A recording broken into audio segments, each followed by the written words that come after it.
kegiatan silaturahmi kebangsaan ini kita berharap menyamakan persepsi bahwa ada oknum radikalisme yang mengatasnamakan agama di sekitar kita, apalagi mengatasnamakan pesantren ini yang akhirnya mencoreng nama pesantren. Padahal sejatinya pesantren itu membangun peradaban yang baik. Ini ada hidden kurikulum. Ini ada sebuah gerakan makar mendirikan negara dalam negara, dan kita berharap dari agenda ini MUI dan Kementerian Agama menindaklanjuti kegiatan ini, termasuk juga membuka hasil penelitian yang lama tentang hasil penelitian yang sudah final dan dibukukan, agar segera membuat fatwa terkait masalah NI dan Al-Zaitun sesat dan menyesatkan. Dan Kementerian Agama juga segera menindaklanjuti, mengambil alih, karena ini sudah sangat membahayakan. Ini bukan gerakan keagamaan, ini gerakan politik. Bahkan ini kita bilang ini kejahatan kemanusiaan atas nama agama. Orang yang sudah bergabung akan dihancurkan ekonominya, dihancurkan akhlak dan akidahnya, dihancurkan masa depannya.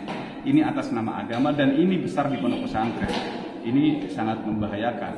Kalau negara tidak bertindak, ya ini akan membahayakan kedaulatan negara.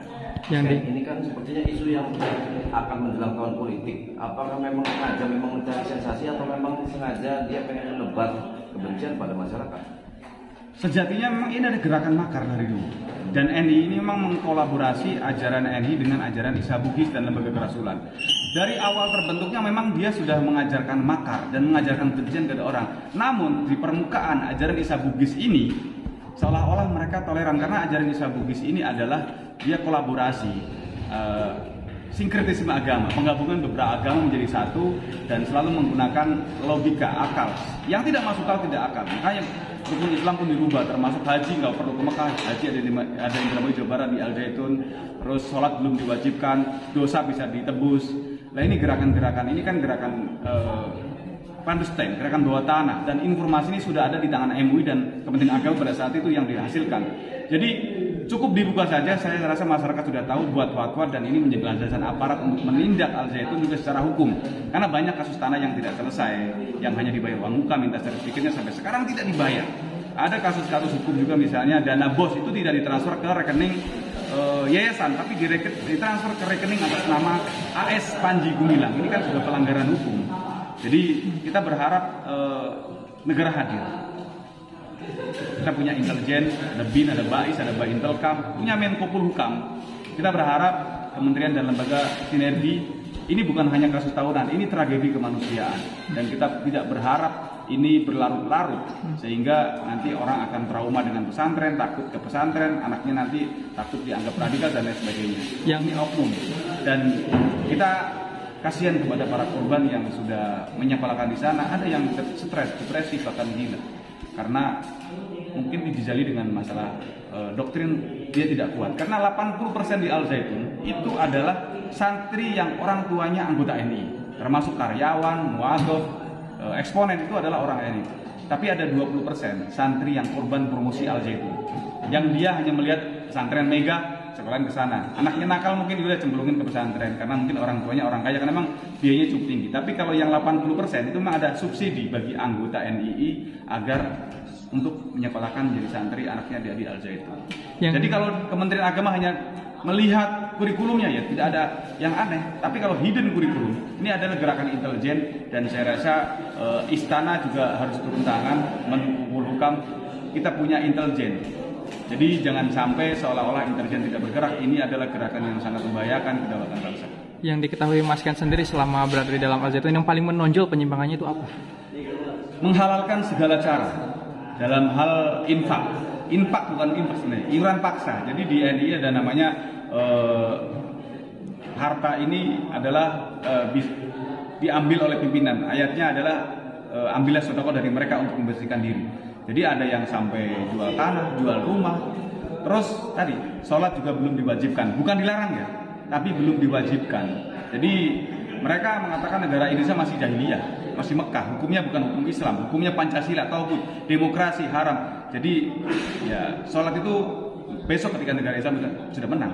Jadi sholat bagi mereka adalah sholatnya cari duit, cari orang, menegakkan program negara, karena mereka dididik menjadi seorang negarawan, bukan agamawan. Makanya nggak heran kan sholatnya di Al-Zaitun pakai jas, pakai dasi, ya karena mereka Badan Sel belum diwajibkan kok, dan mereka suka-suka dia karena ini akan membuat mazhab baru, pemikiran baru, dan menurut saya ini bahaya sekali, apalagi syahadat mereka juga dirubah.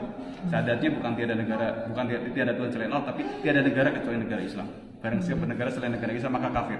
Nah, ini modus-modus pengkafiran ini sangat membahayakan dan membuat perpecahan di masyarakat. Tadi sempat dijelaskan ya perekrutan saat orang masuk Al Zaitun.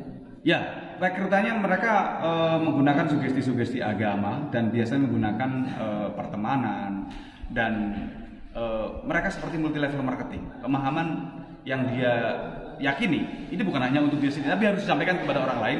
Satu merekrut 5, 10, 20, dan dia tidak akan pernah berhenti sebelum mendapatkan pemikiran baru yang menurut dia lebih bagus dari yang dia yakini saat itu. Jadi sakaunya lebih sakau ini daripada narkoba.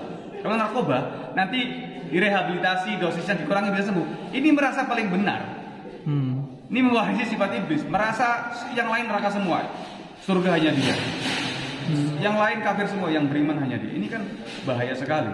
Biasanya berapa lama itu perekrutan doktrin-doktrinnya? Tergantung calon korban.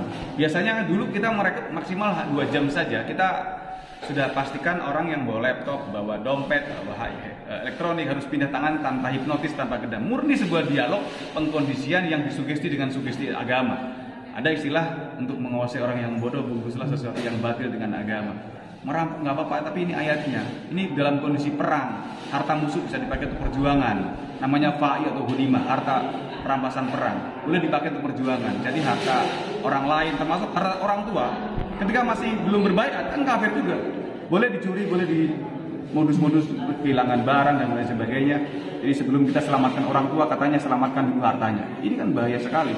Yang akhirnya menjadi legalisasi kriminal atas nama agama. Sudah ada berapa ribu korban ini? Laporan yang kayak ini Krisis Center sudah puluhan ribu.